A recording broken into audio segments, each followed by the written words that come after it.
Now I am going to dictate a legal passage. Exercise 5 at the rate of 120 words per minute. Let's start. The learned Solicitor General then challenged the orders of the Division Bench of the High Court on the ground of violation of the principles of natural justice. It was contended that while the High Court had concluded the hearing and reserved judgment on 20th July 2011 by order dated 12th October 2011, it directed the Speaker to place on record the status. Then the learned Solicitor General then challenged the orders of the Division Bench of the High Court on the ground of violation of the principles of natural justice. It was contended that while the High Court had concluded the hearing and reserved judgment on 20th July 2011 by order dated 12th October 2011, it directed the Speaker to place on record the status of the proceedings relating to the disqualification petitions,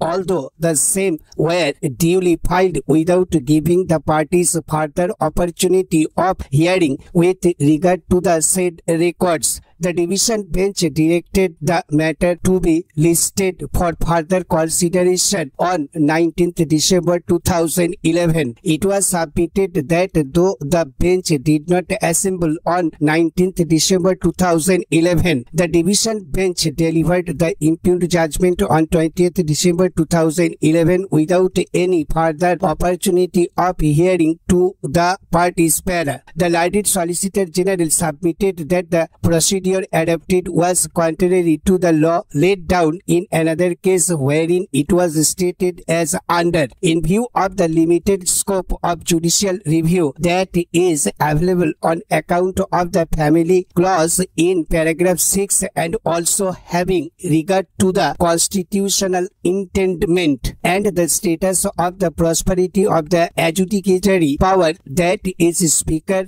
Chairman, judicial review cannot be available at a stage prior to the making of a decision by the Speaker, Chairman, and a quick time action would not be permissible, nor would interference be permissible at an in-between stage of the proceedings. Exception will, however, have to be made in respect of cases where disqualification or suspension is imposed during the pendency of the proceedings, and such disqualification or suspension is likely to have grave, immediate, and irreversible repercussions and consequences. The learned Solicitor General sought to re-emphasize the fact that the present case is not a case involving disqualification or suspension of a member of the House by the Speaker during the pendency of the proceedings, but relates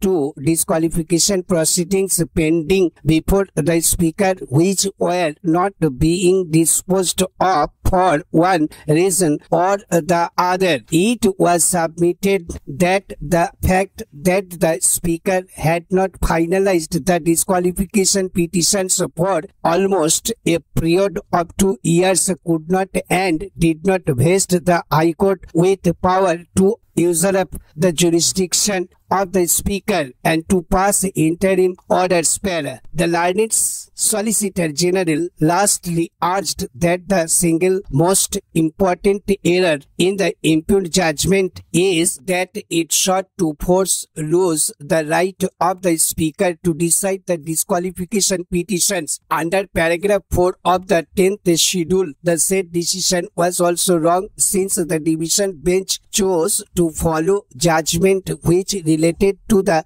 concept of split under paragraph 3 of the 10th schedule, which today stands deleted therefrom. The learned Solicitor General submitted that there was a clear difference between matters relating to the erstwhile paragraph 3 of the 10th schedule and paragraph 4. There of, while paragraph 3 of the 10th schedule required proof of 2 splits. Paragraph 4 requires proof of only one deemed merger para. The learned Solicitor General submitted that there was no concept of deemed split in paragraph 3. It was submitted that paragraph 4 is meant only as a defense to a petition for disqualification, and the same would succeed or fail depending on whether there was a deemed merger or not. It was further submitted that under paragraph 4 of the 10th schedule, the Speaker was not the deciding authority on whether a merger of 2 political parties had taken place or not. It was urged that the expression used in paragraph 4 of the 10th schedule for the purpose of paragraph 4 clearly indicates that the deeming provision is not in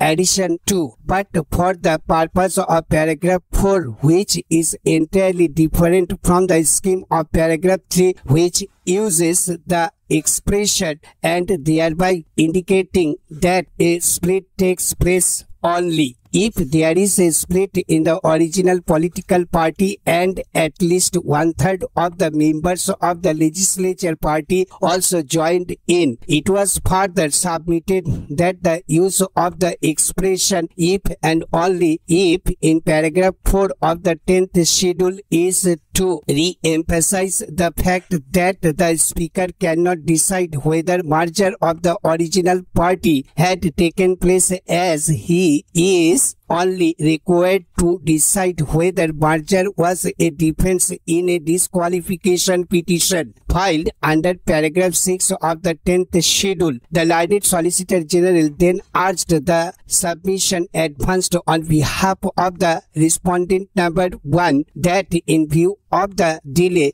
by the Speaker in disposing of the disqualification petitions, this court should decide the same was wholly misconceived, since it presupposes the vesting of power to decide such a question on the court, though the same is clearly vested in the Speaker. Even otherwise, the most that could be done by this court would be to dismiss the special leave petition. Stop. Thank you.